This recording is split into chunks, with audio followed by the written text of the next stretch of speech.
Hello and welcome to Oweleketv. We bring you highlights of top stories that made the rounds this week. I am Confidence Oko. Thank you for joining us.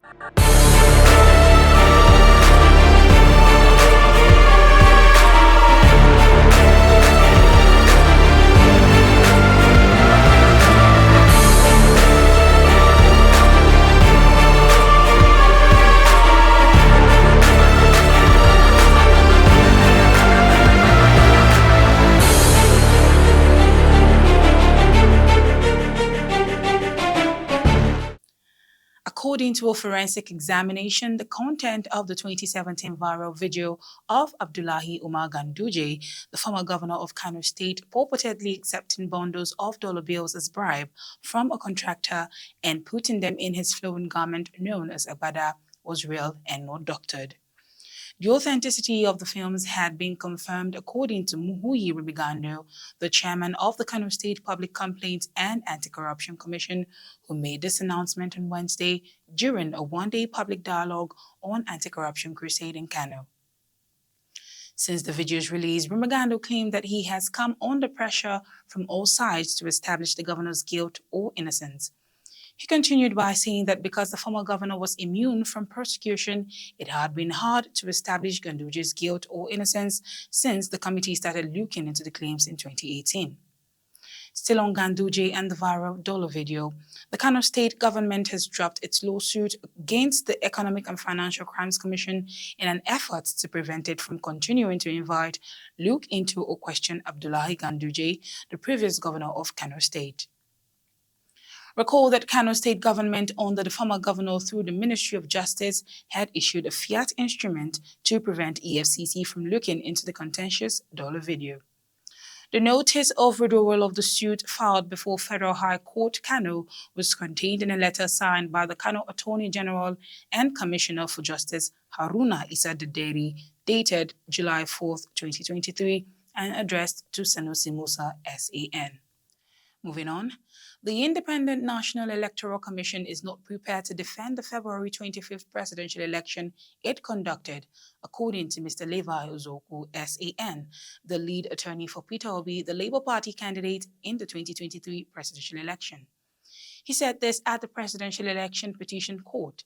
This is coming after the INEC Commission was unable to begin its defense during the ongoing proceedings on Monday because a witness for the electoral body was not present at the Presidential Election Petitions Court. At the resumed hearing, counsel to INEC Abubakar Mahmood told the court that he planned to call 3 witnesses within 3 days, but the one slated for the day's hearing was unavailable due to some domestic issues. The House of Representatives has warned public tertiary institutions across the nation not to abuse the federal government's student loan policy to raise tuition fees. This came after Tersey Ugbo, APC Benue's motion was approved during plenary on Thursday in Abuja.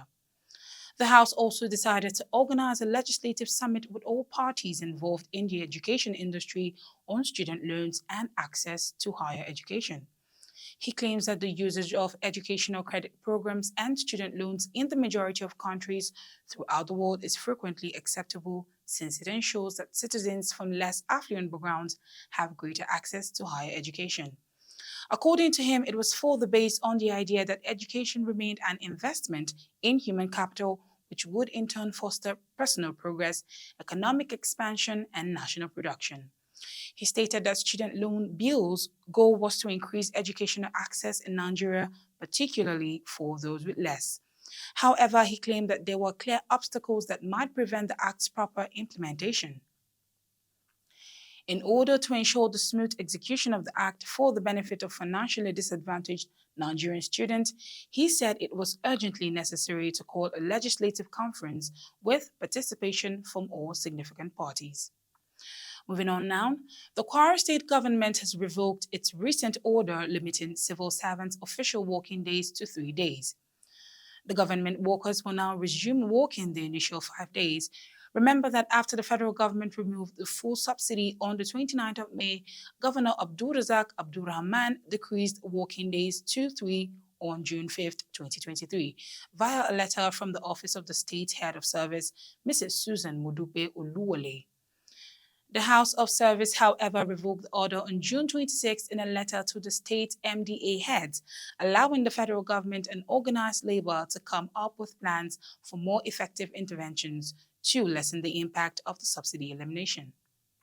Moving on to other stories, the Christian Association of Nigeria has requested that the government look into the incidents that resulted in the deaths of 14 Salvation Army members and the murder and kidnapping of members of the Redeemed Christian Church of God. The group also urged security organizations to maintain increased watchfulness over places of worship throughout religious gatherings and to offer suitable security measures for worshippers. Remember that on the 29th of June, a car accident near the capital of Edo State, Benin City, claimed the lives of at least 14 Salvation Army members, including 12 pastors, a baby, and the driver. The accident happened on the bridge over the Ovia River. As the officers were returning to Edo State from a 5-day Officers' Council national conference held in Lagos, the incident took place. The Redeemed Christian Church of God in Abule Ori's pastor Obafemi Obode was slain by gunmen in Ogun State on Saturday night before 7 worshippers were kidnapped. On Wednesday, the House of Rep decided to look into the claim that Ejikeme Mesama forged her UTME results. Following the acceptance of a motion presented by Abiante Awaji Inombek, a lawmaker for the People's Democratic Party from Rivers State, the House passed the resolution during the plenary session. Ejikeme, a 16-year-old Anambra student, made headlines after the Joint Admissions and Matriculations Board was accused of forging UTME scores. Ejikeme asserted that her result was 362 as opposed to the 249 JAMB reported. In addition, the lawmakers requested that JAMB vacate the student's 3-year suspension, awaiting the conclusion of the probe. Leading the discussion on the motion on Wednesday, Abiante claimed that JAMB was granting itself the authority to make accusations, conduct investigations, and impose sanctions without providing the accused with a fair chance to defend themselves. Igariwe Enwu from Ebonyi State said the same thing, stating that JAMB's handling of the situation failed the test of institutional procedure. Ben Carlo, the chairman of the House, called for a voice vote on the resolution, which received universal support. Therefore, the House established an ad hoc committee to look into the situation, including all the outcomes that were impacted, and submit a report within 3 weeks. In the meantime, JAMB announced that it has identified the creator of the app that was being used to tamper with the results of the 2023 Unified Tertiary Matriculations Examination.